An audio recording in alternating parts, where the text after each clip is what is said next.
All right, we want to look at how we can calculate the total volume of this structure on the board.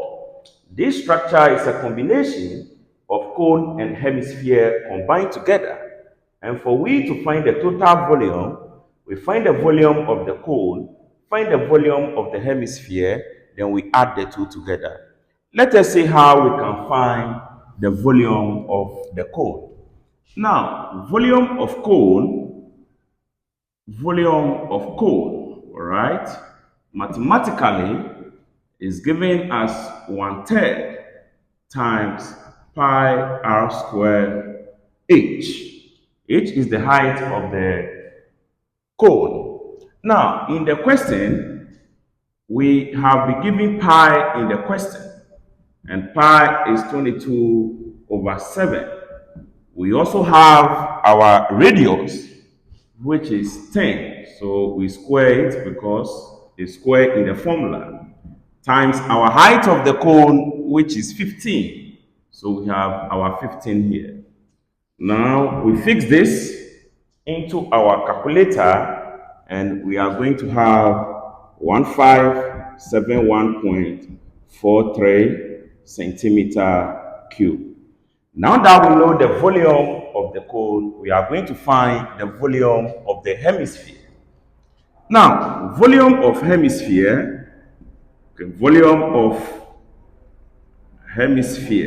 right, is equal to half multiplying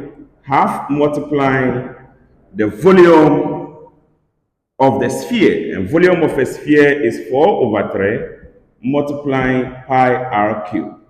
So here too we have half, 4/3, our pi is 22/7, times the radius of the hemisphere.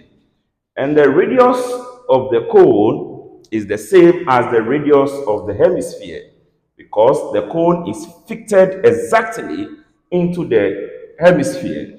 Therefore, we are going to use the same radius, which will be 10. So we have 10 cubed. And when we fix this into our calculator, we are going to have 2095 point, approximately to 2 decimal place, 4 centimeter cube. Now that we know the volume of the cone, volume of the hemisphere, we can now find the total volume of the structure, all right? And that is going to be the volume of the cone, which is 1571.43, plus the volume of the hemisphere, which is 2095.24. And when we add these together, we are going to have 366 point, approximately to 2 decimal place, we can say 67 centimeter cube. So this is how we can find the volume of the structure on the board.